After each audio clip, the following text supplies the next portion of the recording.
కోట మండల టీడీపీ అధ్యక్షుడిగా మద్దాలి స్పష్టం చేసిన ఎమ్మెల్యే పాసం. తిరుపతి జిల్లా కోట మండలం టీడీపీ అధ్యక్షుడిగా మద్దాలి సర్వోత్తమరెడ్డి కొనసాగుతారని ఎమ్మెల్యే పాసం సునీల్ కుమార్ స్పష్టం చేశారు.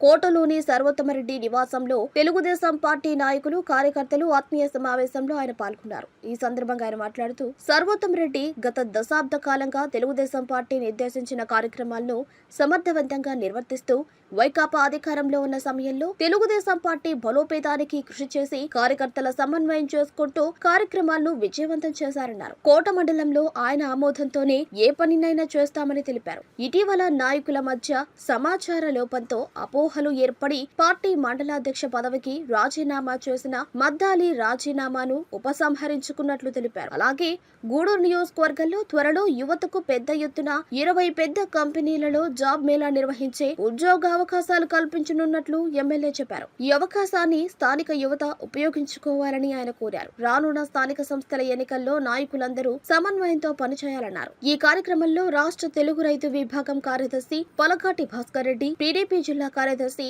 తూపిలి రాధాకృష్ణ, జిల్లా మైనార్టీ విభాగం అధ్యక్షుడు షేక్ జలీల్ అహ్మద్, నియోజకవర్గ మండల టీడీపీ నాయకులు, కార్యకర్తలు పాల్గొన్నారు.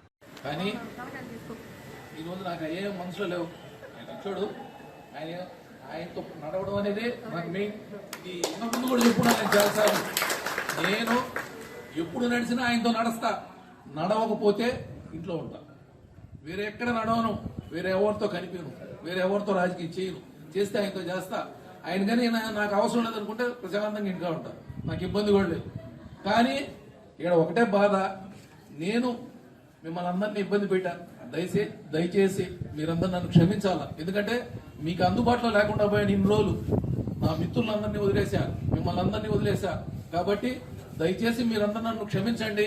ఇక్కడి నుంచి ప్రతిసారి ఇదే విధంగా మీకు అందుబాటులో ఉంటూ, అదేవిధంగా పెద్దలైనా మన దశరథ్ అయితే ఏమి, మన భాస్కర్ రెడ్డి గారు అయితే ఏమి, మోహన్ రెడ్డి గారు అయితే ఏమి, జలీల్ అయితే ఏమి, మన కోటారెడ్డి గారు అయితే ఏమి, అదేవిధంగా రాధాకృష్ణారెడ్డి, అదేవిధంగా మధు యాదవ్, మస్తాన్ భాష, ఇట ప్రతి ఊర్లో ప్రతి పంచాయతీలో నాతో బ్రహ్మాండంగా ఇప్పుడు దాకా పనిచేసిన ప్రతి లీడర్ కి పేరున ధన్యవాదాలు తెలియజేస్తున్నాను. అదేవిధంగా ప్రతిసారి ఇక్కడి నుంచి మీ అందరితో కోఆర్డినేట్ చేస్తూ ఎమ్మెల్యే గారితో ఉంటూ మీతో మళ్ళీ ట్రావెల్ చేస్తానని ఈ సభాముఖంగా తెలియజేస్తున్నాను. అదేవిధంగా నేను ప్రెస్ మీట్ పెట్టిన రోజు కూడా చెప్పాను, ఆ దేవుణ్ణి మళ్ళీ ప్రార్థిస్తున్నాను, నాకు అవకాశం ఉంటే మళ్ళీ మీ అందరితో కలిసి పనిచేసే అవకాశం నాకు కల్పిమని ఆ రోజే అడిగాను నేను.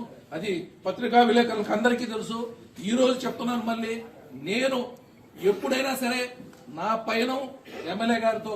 అది లేని రోజు నేను రాజకీయాల్లో ఉండను. ఇప్పుడు చెప్తున్నాను, ఎప్పుడు చెప్తాను ఆ మాట.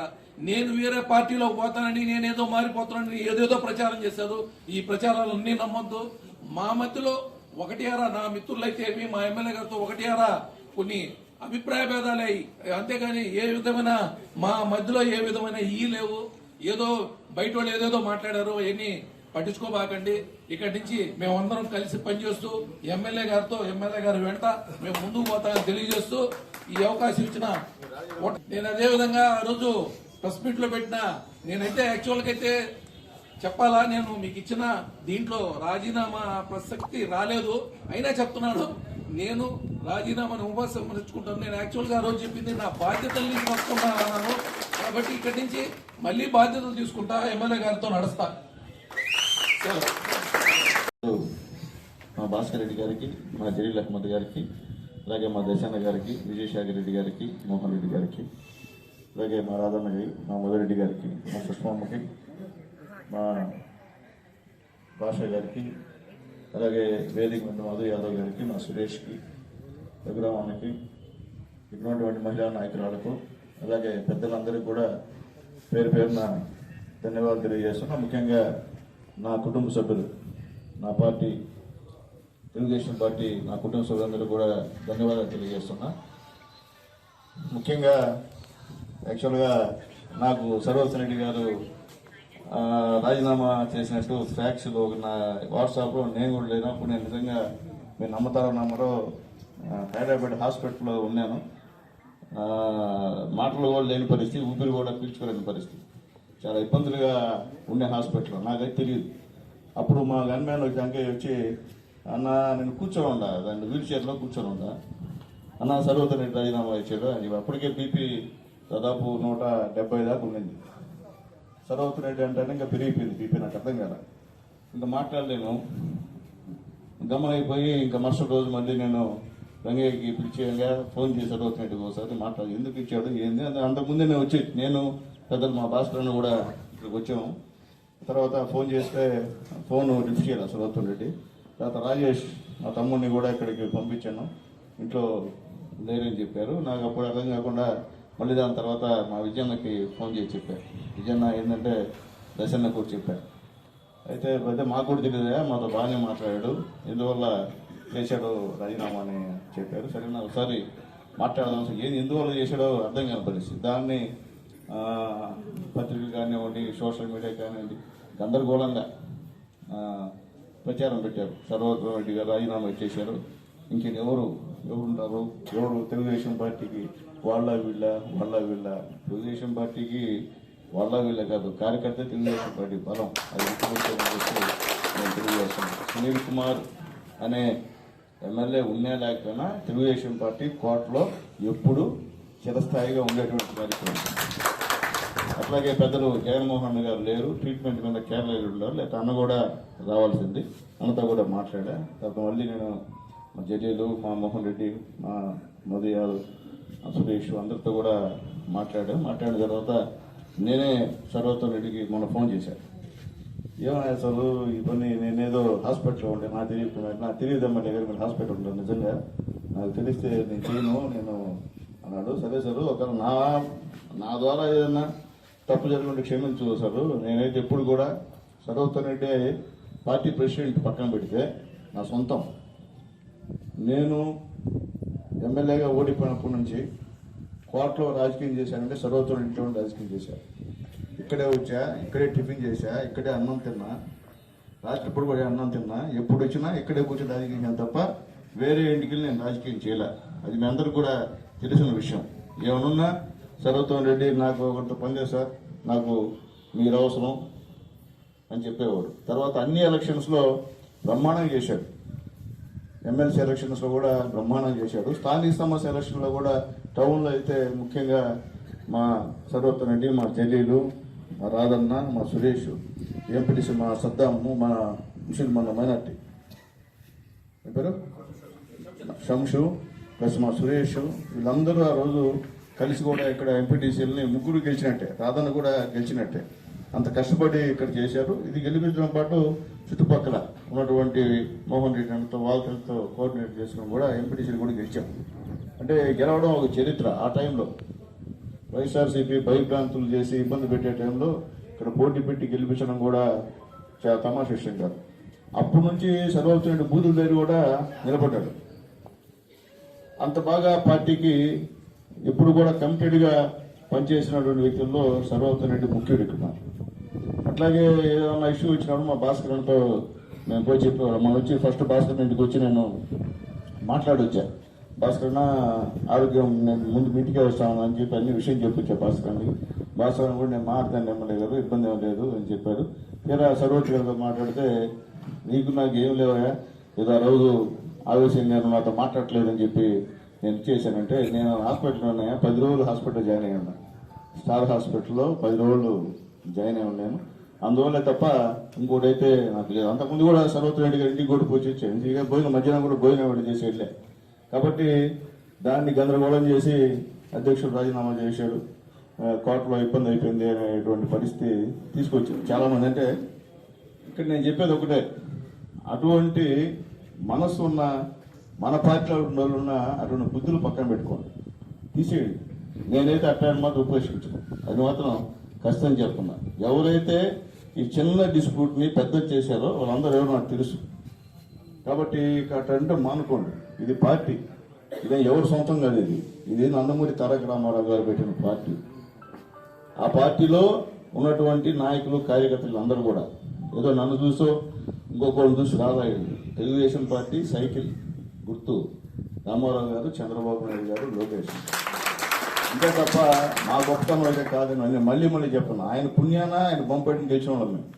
చంద్రబాబు నాయుడు గారి బొమ్మ, లోకేష్ గారి బొమ్మ, అట్లాగే మన పవన్ కళ్యాణ్ గారు, మోడీ గారు, వీరందరి సహాయ సహకారంతో మనం గెలిచాం. గెలిచిన తర్వాత కోట మండలంలో దాదాపు 3,000 పైచీలకు సర్వోత్తమ రెడ్డి అధ్యక్షుడిగా ఉన్నప్పుడు ఇక్కడ మన నాయకులందరూ కలిసి మెజార్టీ ఇచ్చారు. అలాంటప్పుడు నేను సునీల్ కుమార్గా నేను ఎవరిని కూడా నాకు చేసిన వాళ్ళని ఎవరిని నేను ఇబ్బంది పెట్టను. జరుగుతుంటే కాదు, సామాన్య కార్యకర్త కూడా నా పైన బాధపడితే నాకు అటువంటి బాధ. నేను మళ్ళీ మీకు చెప్పను, నా వల్ల అయితే తప్పు జరగదు. తప్పు జరిగినా నేను దాన్ని సర్దిద్దుకుంటా, అవసరమైతే క్షమాపణ చెప్పుకుంటా, నేను బతులాడుకుంటా. ఎందువల్లంటే నన్ను గెలిపించేసి సర్వోత్తమ రెడ్డి వెళ్ళిపోతే ఎందుకు అమ్ముంటున్నాను? నన్ను ఎమ్మెల్యే గెలిపించాడు, గెలిపించే రాజీనామా చేస్తానంటే ఎట్టుకోతుంది. నేను ఏడన్నా పట్టుకొచ్చుకుంటా, దాన్ని వదలలేను. అట్లా వదిలేవాడిని కాదు. అట్లా వదిలితే ఇంకా నా జీవితంలో పుట్టగతులు ఉన్నాను. నాకు అంటే సర్వోత్తమ రెడ్డి కాదు, ప్రతి కార్యకర్త విషయంలో. కాబట్టి అటువంటి మనం వద్దు. తెలుగుదేశం పార్టీలో అందరం కలిసికట్టుగా పనిచేద్దాం. రాబోయే స్థానిక సంస్థ ఎలక్షన్లో కూడా ఎట్టయితే మనం ఎమ్మెల్యే ఎలక్షన్లు చేశాము, ఎంపీటీసీ ఎలక్షన్లు చేశాము, ఎమ్మెల్సీ ఎలక్షన్లు చేశాము, ఆ విధంగా మనం కష్టపడి పనిచేసి కోట మండలంలో ఇప్పుడు అసీట్స్ ఉన్నారు మనకు. మన పెద్దవాళ్ళు దశన్న కూడా మనకు రావడం జరిగింది ఇక్కడ కోట మండలంలో. అట్లాగే పెద్దలు భాస్కర్ రెడ్డి గారు ఉన్నారు, వీళ్ళందరూ కూడా ఉన్నారు. అట్లాగే వాళ్ళతో పాటు నికరమైనటువంటి పేద వర్గాలకు సంబంధించినటువంటి నికరమైన ఆత్మోద్ధారాలు ఉన్నాయి ఈ కోట మండలంలో. కాబట్టి మీ అందరి యొక్క సహాయ సహకారాలు ఎప్పుడు కూడా తెలుగుదేశం పార్టీకి ఉంటాయని చెప్పి నేను తెలియజేస్తున్నా. మహిళా నాయకురాలు కూడా బ్రహ్మాండంగా మా సుష్మమ్మ కానీ, మా పోలమ్మ కానీ, మా సువాసనమ్మ కానీ, వీళ్ళందరూ కూడా చాలా మంది ఇప్పుడు కూడా అప్పుడు కూడా ఇట్టే ఉండేవారు. అధికారం లేకపోయినా ఈ 4 సంవత్సరాలు 5 సంవత్సరాలు ఇట్టే పోరాడారు. ఏం భయపడే పరిస్థితే లేదు. మా కోటయ్య ఆల్రెడీ పార్టీ అధ్యక్షుడు ఇంతకుముందు బ్రహ్మాండంగా పనిచేశాడు, ఇప్పుడు జిల్లా కార్యదర్శి అయినాడు. ఈరోజు కూడా ఇంతవరకు అడిగిన దాఖలాలే. నేను చెప్తున్నా, అతను చూసి నా సంతోషం. మా కోటయ్యని నేను అడగతాను, సునీల్ ఇది అది అండు గమ్మనే ఉంటాడు. ఏం చేసిన ఆ పార్టీ చెప్తే మాత్రం తూచా తప్పకుండా ఎక్కడ అడ్డు ఇట్లా చెప్పిన పని చేసి గమనైపోతాడు. అది పార్టీ కమిట్మెంట్. సునీల్ గ్రామాల్లో ఉన్నటువంటి క్యాడర్ని కాపాడుకునేటువంటి బాధ్యత మీ అందరి మీద ఉందని చెప్పి రిక్వెస్ట్ చేస్తున్నా. అట్లాగే ముఖ్యంగా 1 వీక్లో దాదాపు 20 కంపెనీలతో మనం జాబ్ మేళా కండక్ట్ చేస్తున్నాం గూడూరులో. అయితే చాలా మందికి మనం ఉద్యోగాలు ఇప్పిస్తామని చెప్పాం. లోకేష్ బాబు గారు 20 లక్షల ఉద్యోగాలు ఇస్తామని చెప్పి కూడా ఆయన కూడా ఒక ప్రకటన చేశారు. కాబట్టి 20 కంపెనీలు, పెద్ద పెద్ద కంపెనీలతో గూడూరులో మీకు అన్ని కూడా పార్టీ ప్రెసిడెంట్కి, నాయకులకి అందరూ కూడా వాట్సాప్లో పెడతాము. ఎవరైతే చదువుకున్నారో బీటెక్ కానీ, ఎంటెక్ కానీ, ఎంబీఏ కానీ, ఎంఎస్సీ కానీ, డిగ్రీ కానీ చదివిన వాళ్ళు అక్కడికైనా మీరు ఆ రోజు ఇంటర్వ్యూ రోజు పంపిస్తే ఆల్మోస్ట్ ఆల్ అక్కడ వాళ్ళ ప్రతిభను బట్టి వాళ్ళు సెలెక్ట్ చేస్తారు. రికమెండేషన్ అనుకోకండి, నేను కంపెనీలు తీసుకొచ్చి మేము ముందు పెడతా. మీ టాలెంట్ని వాళ్ళు చూపిస్తే వాళ్ళు మీకు ఉద్యోగాలు ఇస్తారు. కాబట్టి ప్రతి ఒక్కరు ఉపయోగించుకోండి. ఆ రోజు కాకుండా మరుసటి రోజు నుంచి నాకు ఇప్పేనంటే వాళ్ళు మళ్ళీ మనకు దొరకరు. అది కూడా మేము అందరికి తెలియజేస్తున్నాం.